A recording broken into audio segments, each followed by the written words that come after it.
Bom dia a todos, sejam muito bem-vindos à transmissão de resultados do Banco Mercantil referente ao primeiro trimestre de 2025. Meu nome é Josias, represento aqui a área de Relações com Investidores e agradeço a presença de todos conectados nesta manhã. Participam hoje conosco Gustavo Araújo, CEO do banco, e o Paulino Rodrigues, o nosso CFO, que vão compartilhar os principais destaques e números referentes ao primeiro trimestre. Antes de começar, gostaria de lembrá-los que essa transmissão está sendo gravada e estará disponível no nosso site de Relações com Investidores, assim como a sua transcrição. Material de apoio utilizado aqui hoje também já está disponível para download no nosso site. E ao final teremos uma sessão de perguntas e respostas. As perguntas elas podem ser enviadas a qualquer momento, seja por meio da aba de Q&A localizada na parte inferior da tela, ou pelo nosso WhatsApp, utilizando o QR Code que também será exibido ao longo da apresentação. Então, para dar início, passo a palavra ao Gustavo Araújo, CEO do Banco Mercantil. Gustavo.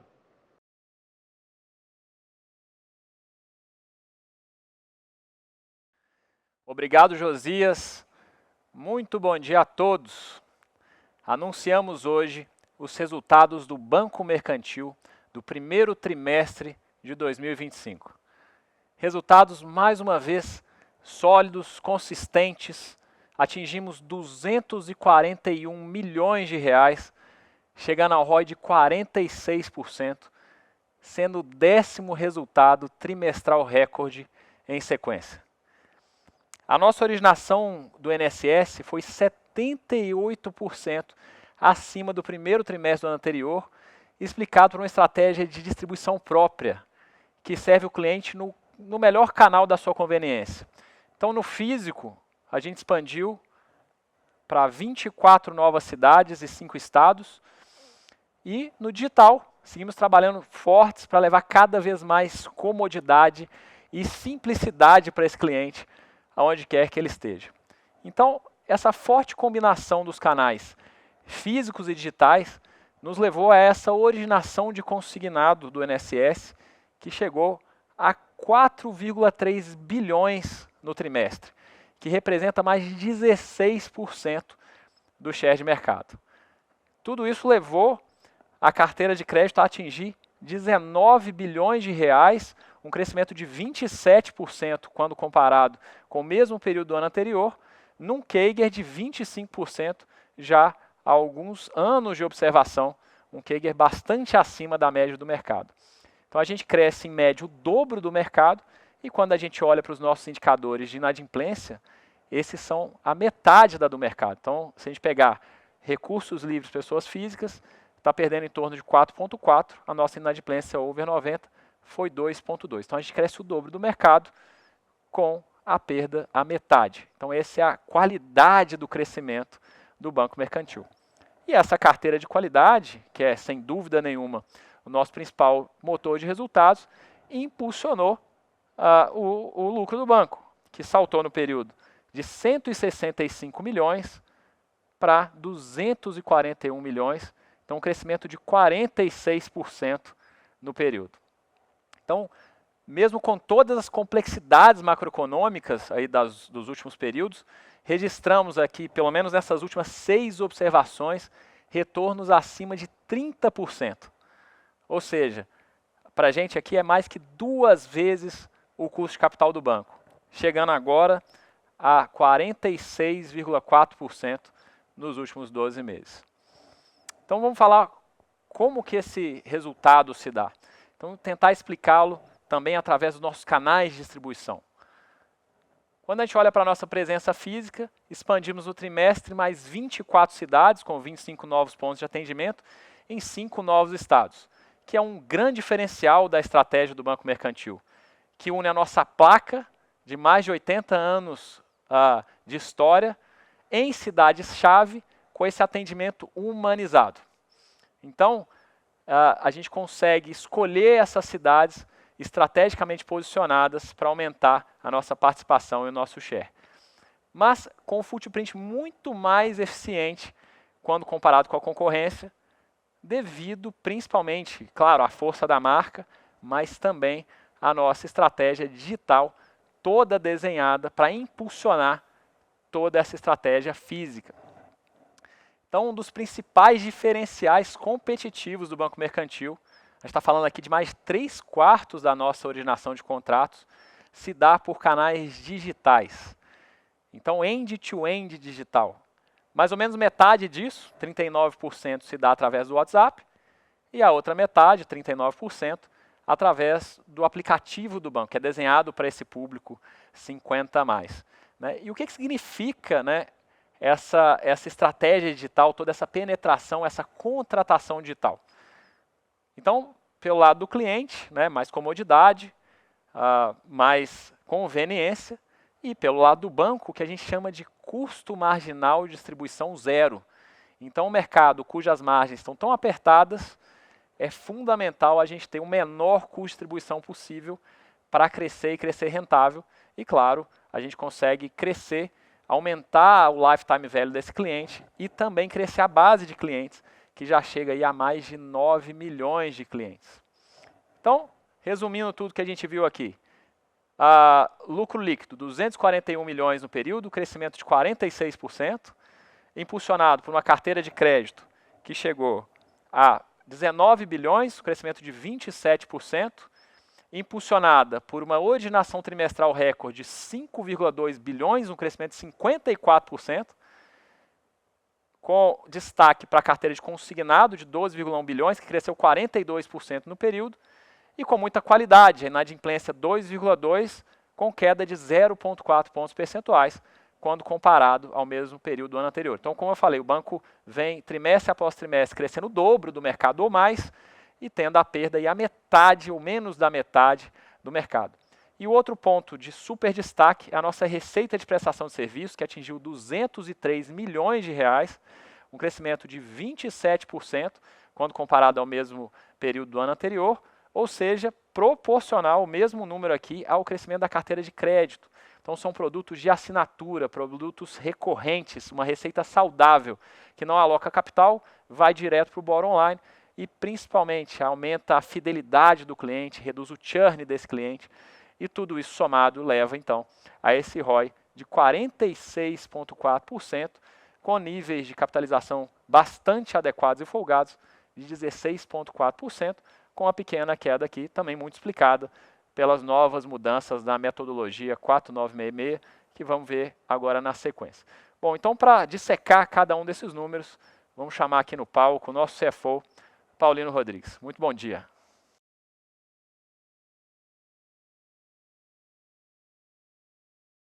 Bom dia, Gustavo, e bom dia também a todos os que nos acompanham nessa divulgação de resultados do Banco Mercantil referente ao primeiro trimestre de 2025. Vamos então dissecar um pouco mais os números neste que foi mais um trimestre de uma execução de excelente qualidade do banco. Começando pela nossa carteira de crédito, que atingiu ao final de março o patamar recorde de 19 bilhões de reais, um crescimento de praticamente 2 bilhões de reais em relação ao trimestre anterior e um crescimento de 27% em relação ao mesmo período do ano anterior. Crescimento esse que equivale, como apresentado do lado direito da sua tela, a 2,4 vezes o crescimento de mercado, que foi um crescimento de 11,3%, e aqui eu estou falando dos recursos livres, pessoa física, nos dados do Sistema Financeiro Nacional.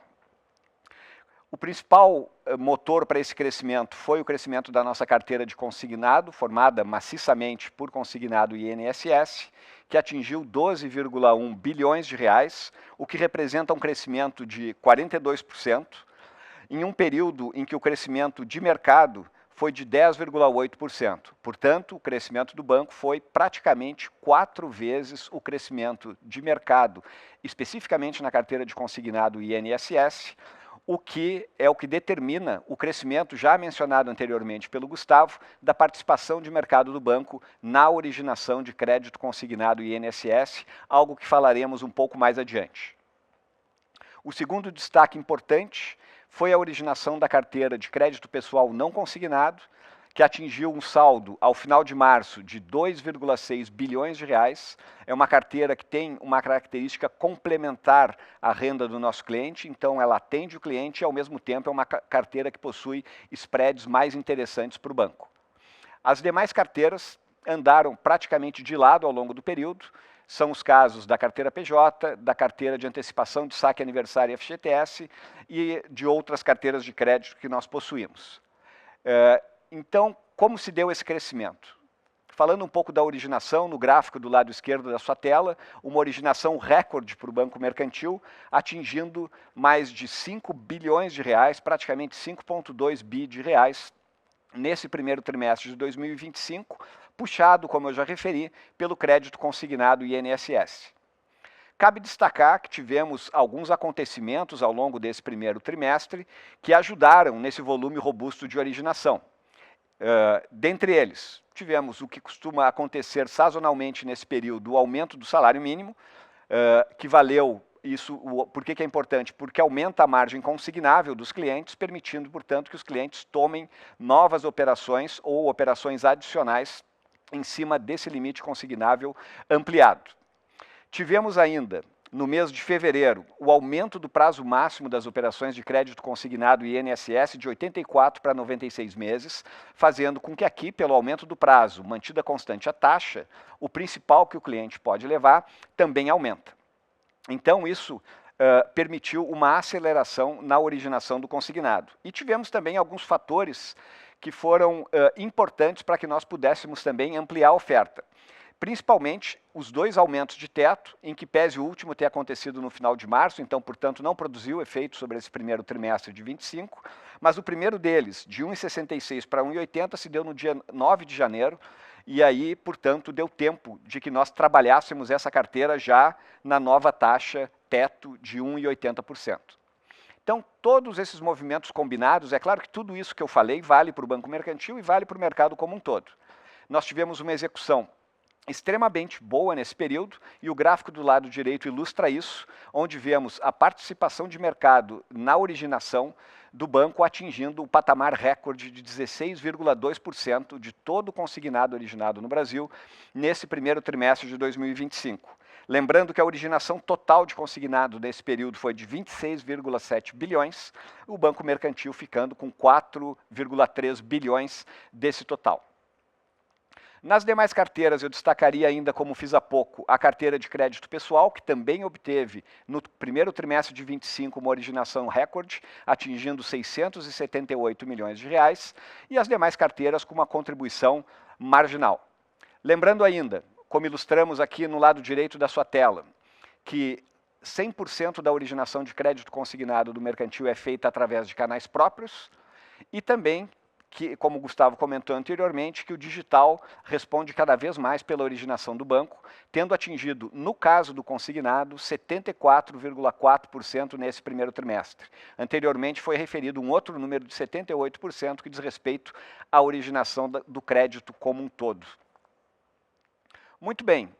Essa carteira, como já foi mencionado, é uma carteira de qualidade. O banco vem apresentando, trimestre após trimestre, uma gestão do risco de crédito bastante apurada, em que pese termos observado nesse primeiro trimestre de 2025 uma flutuação, mas ainda assim dentro de parâmetros que nós consideramos razoáveis para o perfil da nossa carteira.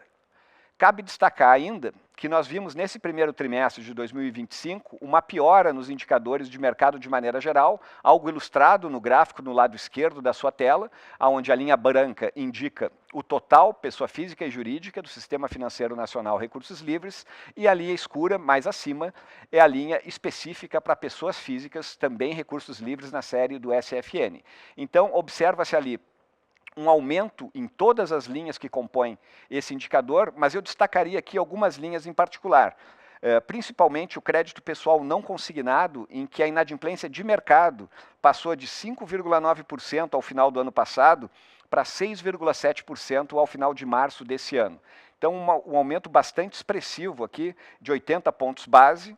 Destacaria ainda também o crédito pessoal consignado privado, aumentou de 7,9% para 9,1% nesse mesmo período, ao passo que também cabe destacar o crédito consignado INSS, que é a nossa principal carteira, como se sabe, e esse ficou basicamente estável, indo de 1,6% para 1,5%. Então, tudo isso é para ilustrar que o contexto de mercado como um todo, nesse primeiro trimestre, ele foi um contexto mais duro, no que diz respeito à inadimplência, nós também observamos, como vocês podem ver no gráfico do lado esquerdo, na linha azul mais clara, um aumento da nossa inadimplência over 90, mas, repetindo e frisando, dentro de parâmetros aceitáveis para o perfil da nossa carteira. Também vimos uma flutuação observável no gráfico do lado direito na inadimplência over 15 a 90, que é um indicador antecedente do over 90, passando de 1,4% para 1,7% na comparação trimestral e tendo até uma redução na margem de 1,8% para 1,7% na comparação anual. Com tudo isso, e aqui nós temos que também fazer um comentário a respeito da resolução 4966, que entrou em vigência no dia 1º de janeiro desse ano, e que com isso nós tivemos que fazer, nós e as instituições financeiras de maneira geral, algumas mudanças buscando preservar critérios de comparabilidade. Então, com isso, como pode ser observado do lado esquerdo, nós passamos a acompanhar aqui o resultado de PDD e quanto a PDD representa em percentual da carteira. E marcamos ali naquele gráfico também o início da vigência da resolução 4966, que foi o princípio desse ano. Então atingimos 108 milhões de reais nesse primeiro trimestre de 25, representando, em termos anualizados, 2,3% da nossa carteira de crédito. E passamos a apresentar também, a exemplo de outras instituições, no gráfico do lado direito, a carteira de crédito dividida pelos estágios que são determinados pela resolução 4966, desculpem, estágios 1, 2 e 3, a composição de cada um deles nos 3 meses que compõem esse primeiro trimestre de 2025. E um destaque importante aqui é que nós estamos falando de uma transição de um modelo por faixa de atraso, né, nível de provisionamento determinado por faixa de atraso, que é o que nós aplicávamos até então, para um modelo de perda esperada, que é uma expectativa estatística. Naturalmente que esses modelos eles vão ser aperfeiçoados ao longo do tempo, mas nesse primeiro momento entendemos que fomos bastante estritos na definição dos critérios de provisionamento, de tal sorte que hoje 50%, aproximadamente 50%, aqui o número está arredondado, da carteira do banco em estágio 3 é uma carteira que hoje se encontra em dia. Então foi uma decisão da administração da instituição, nesse momento de transição, ser talvez um pouco mais conservador do que deveria ser necessário, mas entendemos que foi o critério mais adequado num momento de transição e, de novo, um modelo que ainda vai ser aperfeiçoado ao longo do tempo. Deixando agora um pouco de lado o crédito, falando um pouco sobre a receita de prestação de serviços, um componente fundamental na receita de resultado do banco, não somente pelo resultado, mas também porque significa um maior engajamento e, pode-se dizer, satisfação dos nossos clientes, fidelizando cada vez mais a nossa base. Tivemos um trimestre com uma evolução bastante importante na receita de prestação de serviços, atingindo 203 milhões na receita acumulada no trimestre, o que significa um crescimento de 27% na comparação anual. E isso vindo com uma receita de bastante qualidade, com um aumento na participação de seguros e assistências, que são produtos desenhados especificamente para a nossa base de clientes 50+, e que vem obtendo uma penetração cada vez mais expressiva nessa base. E já respondem por mais de 71% do total da receita de prestação de serviços. Na contramão, a gente vem observando paulatinamente, trimestre após trimestre, uma dependência cada vez menor do banco de tarifas bancárias, que atingiram 22,7%, o menor patamar no período em tela analisado e, muito possivelmente, na história do banco.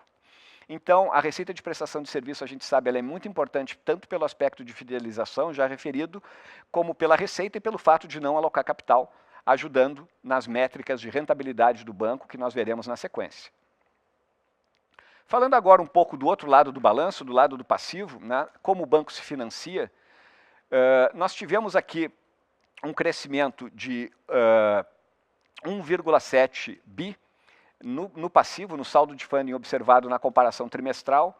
Esse crescimento foi puxado principalmente por uma conjunção de mercado já iniciada no passado, onde, é bom lembrar também, o banco obteve 2 upgrades duplos em agosto e setembro do ano passado. Naturalmente que isso coloca o banco em maior evidência e nós vimos também um fluxo bastante forte de recursos para crédito privado, começando ali por agosto, setembro do ano passado, se intensificando no último trimestre. O banco captou em letras financeiras bilaterais, nesse período, 1,7 bilhão de reais e, de novo, nesse primeiro trimestre de 25, 1,3 bilhão de reais. Isso sempre alongando prazos, alongando o prazo do passivo do banco como um todo, portanto, ficando num perfil mais adequado e fazendo, a gente vai falar um pouco sobre caixa na sequência, com que o banco encerrasse o trimestre numa posição bastante robusta de caixa, talvez até maior do que seria necessário, mas que a gente soube se aproveitar dessa contingência de mercado. Então, por isso que nós observamos no gráfico que a barrinha azul, que é a barra onde estão as letras financeiras, é aquela que apresentou o maior crescimento na participação ao longo dos últimos trimestres, em particular ali o quarto trimestre do ano passado, o primeiro trimestre desse ano. Lembrando ainda que uma das fortalezas do banco é captar 87% do seu fundo através de seus próprios canais. Sejam eles, como ilustrado no gráfico do lado esquerdo, a própria base de clientes INSS, que responde por 22%, outros clientes PF, PJ e Assets, que respondem por 46% através também de uma estrutura comercial própria, e a tesouraria, que se relaciona com tesourarias de outras instituições financeiras, respondendo por 20%. De tal sorte que as plataformas de investimento e operações estruturadas em mercados de capitais, somados, respondem por apenas 12% da captação do banco.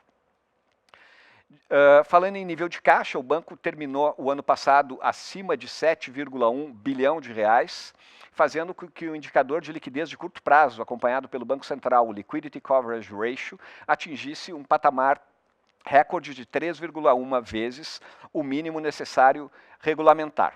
Portanto, o banco encerrando o primeiro trimestre de 25 e assim continua com uma posição de caixa bastante reforçada, apesar da originação recorde que nós observamos. Falando um pouco agora de capital, e aqui cabe a gente falar com um pouquinho mais de detalhe, dado que nós tivemos, nesse primeiro trimestre de 2025, a entrada em vigor da Resolução 4966. Lembrando que os ajustes decorrentes desse processo aconteceram diretamente no patrimônio líquido, o que explica a redução do PL, observada no gráfico de linha do lado esquerdo, atingindo 1,9 bilhão de reais ao final de março. Isso faz com que o índice de Basileia também seja impactado, e nós fazemos aqui uma reconciliação do índice de Basileia no gráfico da parte superior direita da sua tela, encerrando esse primeiro trimestre de 25 em 16,4%, sendo que a 4966 é responsável por uma redução de 0,9 pontos nesse indicador. Então, isso não muda, entretanto, o fato de que o banco continua extremamente bem capitalizado, esse índice de Basileia de 16,4% é muito acima do 10,5%, que é o mínimo regulatório. Então, o banco absorveu esses efeitos da 4966 e continua com uma posição de capital bastante robusta, de forma a fazer frente ao seu contínuo crescimento observado ao longo dos últimos trimestres.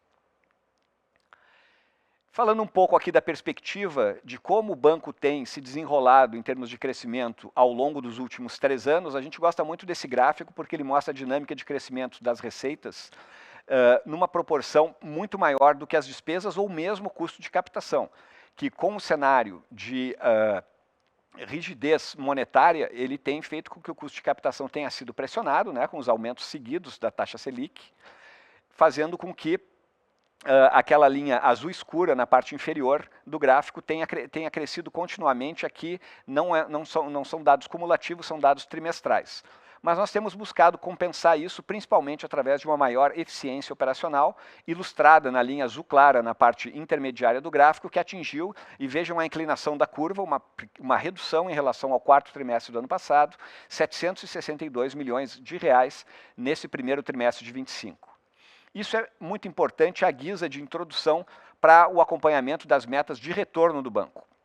Mas antes disso, vamos falar um pouco da margem financeira líquida e dos componentes ali da margem financeira em termos absolutos, atingindo 1 bilhão e 68 milhões, e a receita de serviços, que falamos agora há pouco, compondo também o total de receitas do banco, que atingiu 1 bilhão 271 milhões de reais nesse primeiro trimestre de 25. Com relação à margem financeira líquida, a NIM, a gente já vem comentando há alguns trimestres que a NIM ela é pressionada por um cenário macro complexo, né, especialmente a questão de política monetária, e também por um spread historicamente baixo no principal produto do banco, que é o crédito consignado INSS. nós temos buscado e temos conseguido, e já vamos ver isso, compensar essa pressão na NIM de outras maneiras, de modo a preservar o retorno sobre o ativo e mantida a alavancagem, o retorno sobre o capital do banco, que vem inclusive numa trajetória crescente. Entretanto, como nós já antecipávamos em conversas anteriores, o banco já esperava uma redução na NIM e essa redução se deve a basicamente 3 fatores.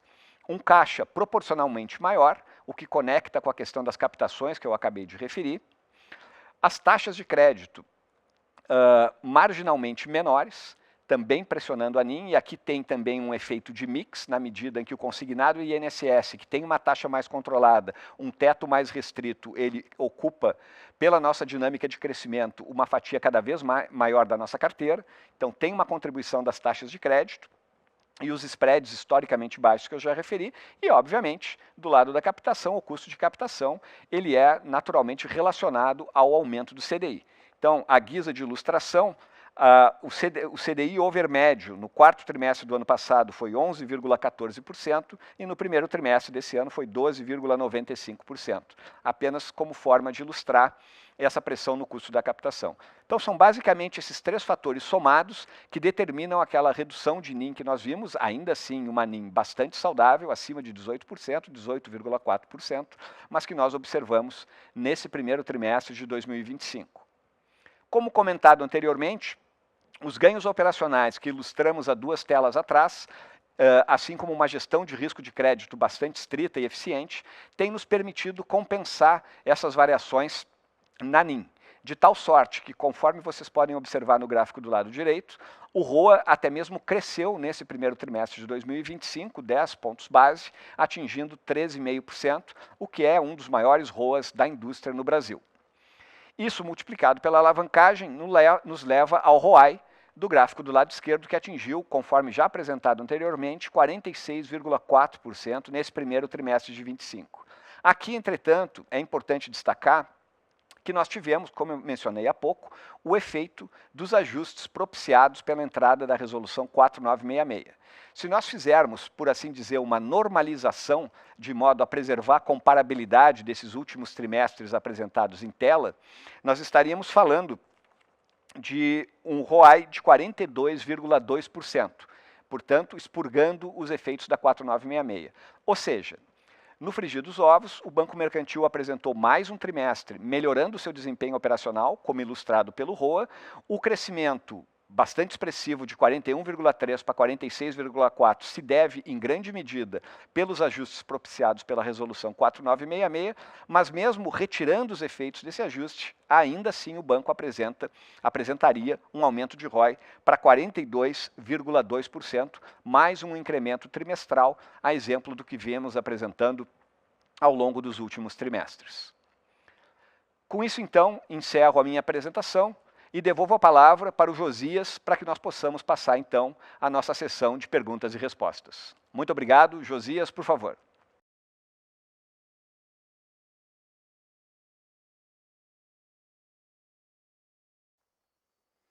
Muito obrigado, Paulino. Vamos passar, então, para a nossa sessão de perguntas e respostas. A gente já recebeu uma aqui sobre consignado privado. Parabéns pelos resultados. Qual a abordagem do banco em relação ao consignado privado? Estão operando? Acreditam que pode ser uma frente relevante de crescimento de carteira nos próximos trimestres? Bom, consignado privado, acho que, antes de mais nada, a gente deveria olhar para o tamanho potencial do mercado. Então, vários estudos internos indicam aí que esse mercado pode chegar a 20 milhões de tomadores, o ticket médio hoje está rodando aí na casa de 6 mil, ele tende a aumentar aí conforme o risco desse produto seja um pouco mais conhecido. Então a gente está falando aí de mais de 100 bilhões de oportunidades nesse mercado, um mercado novo aí, inexplorado, que se apresenta. Então a gente acredita que que o mercado endereçável é bastante grande. Quando a gente olha na perspectiva do mercantil, ainda que a gente tenha um foco um pouco maior no 50+, um foco no 50+, a gente tem vários motivos para acreditar que vários das features que a gente criou para esse público 50+, se aplicam como vantagens competitivas para também disputar esse novo mercado de consignado privado. Então, desde consignação de margem, que a gente chama de averbação, até o perfil desse público ser um pouco mais digital, e com isso a gente tem nossas estratégias de antifraude, nossa estratégia de canais digitais, que para os 50 mais já apresenta 78% de penetração. Para esse público, a gente acredita que consegue ter um share competitivo importante devido a essas vantagens desenhadas para outro público. Então, é uma estratégia que casa muito com o balanço do banco, de pulverização, colateralização, e a gente acredita que consegue, de certa maneira, um share importante desse mercado que vai ser enorme a nosso ver. Então, acho que esse, antes de mais nada, é o tamanho que a gente está esperando. Em relação ao momento do produto, a gente tem um pouco mais de cautela, a gente está fazendo vários testes, o banco já está preparado em todos os seus canais digitais, já com análises das empresas, dos empregadores, com várias análises de risco da pessoa física, de limites, de taxa. A gente está com toda uma estratégia para preparar o banco para ter essa oportunidade. Só lembrando, quando o produto de antecipação do FGTS saiu, o banco conseguiu, exatamente por essas mesmas vantagens, ter quase 15% do mercado, 3 bilhões de carteira, ou seja, a gente conseguiu capturar aquela oportunidade. Agora, vendo neste momento, a gente ainda aguarda um pouco, principalmente requisitos operacionais do produto. Por exemplo, a averbação já funciona bastante bem. Quando a gente olha para a escrituração, a gente ainda vê alguma dificuldade dos empregadores de fazer esse processo de escrituração. E a gente ainda aguarda também o retorno das primeiras parcelas daqueles empréstimos que a gente fez no nosso piloto há algum tempo atrás no lançamento do produto. A gente vai ter essas primeiras parcelas em até 60 ou 96 dias depois da primeira contratação, pelo próprio cronograma do produto. A gente também aguarda a homologação da garantia do FGTS, que é também uma feature importante do produto, e a gente acredita que quando essas respostas estiverem mais estabelecidas no mercado, a gente tem tudo para entender o tamanho que o mercantil vai querer almejar desse mercado, acreditando sim que é um produto importante para o Brasil, para a sociedade, e é uma oportunidade também aqui para o banco, mas sempre, claro, com essa força de execução do banco, medindo o risco e retorno e estando pronto para acelerar na hora correta para ter aí essa nossa sequência de resultados fortes. Ótimo, obrigado, Gustavo. A gente recebeu uma sobre NIM também. A NIM recuou para 18,4% no trimestre, depois de ter ficado bastante tempo acima de 20%. Quais os principais fatores para explicar essa queda e como está o ALM e o hedge do banco? Acho que eu respondo essa. Bom, bem observado, a gente comentou a NIM durante a apresentação, ela de fato atingiu esse patamar de 18,4% nesse primeiro trimestre. Eu acho que eu elenquei ali as principais razões.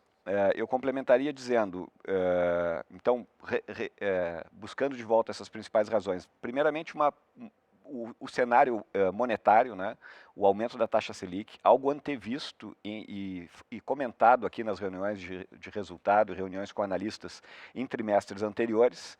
E a nossa estratégia sempre foi de antecipar esses efeitos, mas entender que através de outras alavancas, como a gestão de risco e também a nossa política de hedge, nós teríamos condições de manter, e ganhos de eficiência, nós teríamos condições de manter o nível de rentabilidade ilustrado pelo ROA, de modo que o banco siga entregando retornos sobre o capital bastante superiores ao seu custo de capital, algo que vem se concretizando. Mas voltando então à pergunta especificamente sobre a NIM, os principais fatores são um nível de caixa maior do que o usual. Então, se a gente olha uma métrica que eu até separei aqui, que é a proporção que o caixa representa dos ativos que rendem juros, ele atingiu 24,2% nesse primeiro trimestre de 25%, e para efeito de comparação, no primeiro trimestre do ano anterior era 17,5%. Então isso se deveu a uma conjuntura de mercado que eu expliquei quando falei sobre a questão do funding, onde nós nos aproveitamos de um cenário de bastante liquidez para aumentar prazo e reduzir custos de captação, principalmente em operações com letras financeiras. Então esse é o primeiro aspecto. O segundo é natural que as taxas de crédito elas sofreram uma redução para baixo até por um efeito mix na carteira, na medida em que o consignado, que é uma carteira que tem uma taxa teto e é uma taxa mais baixa, ele ganha mais participação no portfólio. Isso faz com que o portfólio como um todo acaba sofrendo na margem uma redução de taxa. Então esse é um segundo aspecto. E, por último, eu já referi a política monetária, né? Então, nós vimos um apertamento das taxas de juros e isso, claro, nós temos as nossas políticas de hedge, temos posicionamento nos mercados de DI futuro para mitigar o descasamento estrutural do varejo brasileiro, que é a captação pós-fixada e aplicação pré. Entretanto, mesmo aplicando de maneira estrita essas políticas, hoje, se a gente for fazer um hedge, não estou vendo o mercado nesse exato momento, mas por prazo do duration da nossa carteira, que é algo entre 2 e 3 anos, se a gente olhar hoje o contrato de DI futuro com vencimento em janeiro de 27, ele deve estar negociando alguma coisa acima de 14, e o com vencimento em 28 um pouquinho abaixo de 14, ali 13,80 alguma coisa. Então hoje você já trava essas operações num custo mais alto do que travava há 1, 2 anos atrás por conta do cenário macro. Então, isso naturalmente que é quando a gente fala que o produto consignado está no menor spread de sua história, diz respeito justamente a essa dinâmica toda que a gente está falando. Então, a gente não dá guidance, mas a gente antecipou essa movimentação no patamar da NIM, a gente entende que deva seguir, inclusive, por aí nos próximos trimestres, dada a previsão, enfim, o mercado que a gente atua e as perspectivas macro. Mas isso, é bom salientar, não deve impedir a nossa capacidade de seguir entregando níveis de retorno acima da indústria para os nossos acionistas. Ótimo, obrigado, Paulino. O crescimento da originação chamou atenção nesse trimestre, mas parecem ter havido fatores sazonais importantes. Qual a perspectiva para os próximos trimestres? O Paulino chegou a comentar vários desses fatores, né? um deles sazonal, que é o aumento de salário, que aumenta a margem consignável, né, do produto, e, portanto, naturalmente, todo o primeiro trimestre de cada ano, para bancos que operam consignado, a gente vê sim um aumento importante da originação, mas também fatores estruturais e regulatórios, como, por exemplo, o aumento do prazo máximo de 84 para 96 meses. E além disso, e não menos importante, quando a gente observa o aumento do teto de consignado, principalmente para 1,80, que foi o aumento que mais influenciou esse trimestre, agora já está em 85, com efeitos para segundo trimestre de 25, a gente consegue um efeito importante, que é ter mais apetite de risco para grupos mais arriscados. Então, quando a gente fala de consignado, a gente tem duas grandes variáveis, que é a cessação de benefício e o atuarial de óbito, e com tetos um pouco mais normalizados, que é 1,80 e 1,85, a gente espera que tenha uma normalização ainda mais importante, a gente consegue finalmente oferecer essas linhas para um público maior e, portanto, capturar uma originação maior. Bom, mas todos esses aspectos, a sazonalidade do aumento de margem, os 96 meses e o aumento de teto, estavam disponíveis para todo o mercado. Então, sim, de um lado, a gente observa essa questão sazonal e regulatória, mas, de outro lado, quando a gente observa a comparabilidade, o crescimento relativo, o mercantil conseguiu 16% de share de mercado, ou seja, dadas as mesmas condições, a gente conseguiu uma execução muito forte para ter essa originação recorde aqui no trimestre. Ótimo, obrigado, Gustavo. A gente tem uma sobre expansão da rede aqui. Qual a estratégia para a expansão da rede e como ela se relaciona com a estratégia do digital? Eu vou mais essa aqui.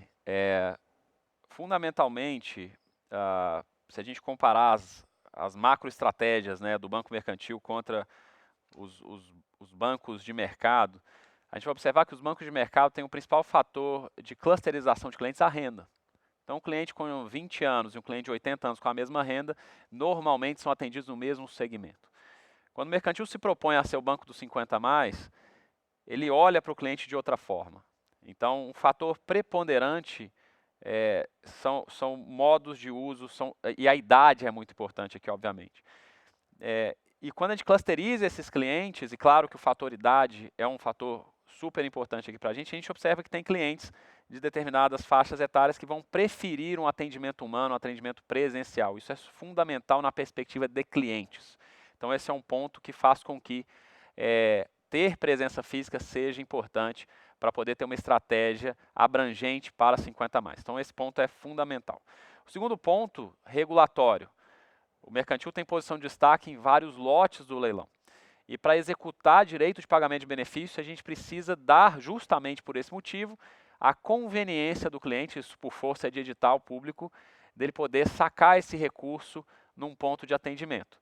Então, é fundamental também a gente ter esses pontos aqui estrategicamente posicionados para poder executar essa estratégia regulatória do leilão também de aquisição.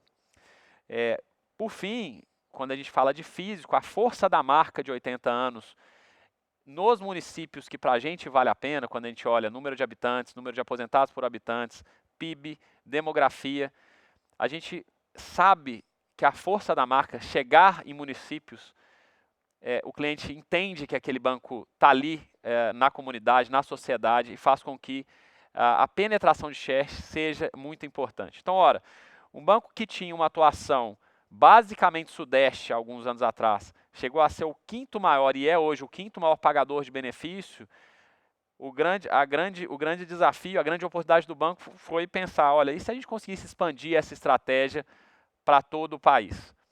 E quando a gente pensa em expandir essa estratégia, de um lado a gente podia pensar, vamos abrir milhares de lojas. Do outro lado, a gente tem que ter um foco de eficiência, e é aqui que entra o digital. Então, para todos os locais onde economicamente não vale a pena a gente ir com uma loja física, a gente tem o digital, que é muito forte já no Brasil inteiro. E além disso, o digital, onde a gente tem a presença física, ele também é mais forte ainda. Então a gente consegue, com a união dos dois fatores, o físico para onde vale a pena para o cliente, na geografia que o banco acha adequada e na regulação do edital do INSS, e o digital impulsionando nestes lugares uma originação muito maior e nos lugares onde a gente não vai, Brasil afora, todo o Brasil. Quando a gente soma os dois fatores, 78% da originação digital e toda a expansão do banco, a gente entende mais ou menos para onde o banco quer caminhar, que são esses números aí, 16% de originação de crédito consignado, é o quinto maior banco pagador de benefício, e a gente quer, obviamente, muito mais combinando esses dois fatores, um de maior exponenciação, maior conveniência para o cliente, dependendo aqui da faixa etária, e menor custo marginal, e o outro para cumprir aspectos regulatórios e para a conveniência da outra parte dos clientes, esse atendimento humano que muitas vezes é necessário para esse público. Obrigado, Gustavo. A gente recebeu uma aqui também. Bom dia e parabéns pelos resultados. Com a digitalização e a alavancagem operacional ocorrida nos últimos anos, qual patamar de ROI acreditam ser sustentável para o banco no médio prazo? Vou eu aqui. Essa é uma boa pergunta, conecta com a outra sobre a NIM. Então, a nossa estratégia, eu comentei isso antes aqui, no que diz respeito ao retorno para os acionistas, dado o perfil de risco do banco, que é um banco que atua num nicho específico diferente, por exemplo, dos bancos universais, nós entendemos que a gente tem que ter níveis de retorno acima dos bancos universais, coisa que a gente vem entregando trimestre após trimestre. Claro que esse nível de retorno na casa de 46% de ROI, ou ajustando pela 4966, 42% nesse último trimestre, não é o que a gente enxerga como um ROI, digamos assim, estacionário de longo prazo, que a gente entende que, dados os parâmetros hoje postos, deveria ficar numa faixa entre 25% e 30%. É o que a gente utiliza como um ROI estacionário de longo prazo.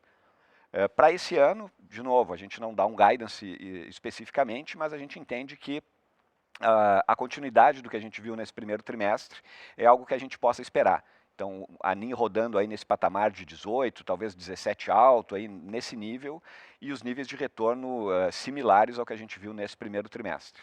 Aí mais para frente, à medida que a coisa andar, a gente vê como é que o cenário avança, no que vem tem eleição, depois 2027, primeiro ano do novo governo, então a gente vai atualizando isso ao longo do tempo. Mas como ROI estacionário de longo prazo, a gente enxerga 25%, 30%. Obrigado, Paulino. A gente tem uma sobre leilão. Parabéns pelos resultados. Qual é o impacto esperado para os próximos anos da maior competitividade dos leilões do INSS? Bom, a gente teve os pregões do leilão do INSS agora, em último outubro, agora, em São Paulo.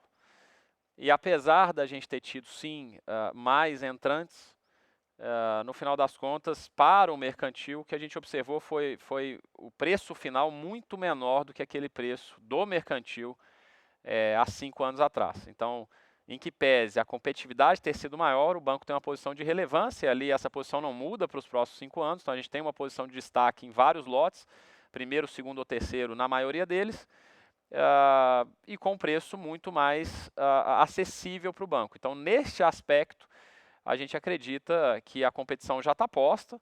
É uma competição agora com 1 ou 2 players ali que por acaso possam estar em posições semelhantes do banco.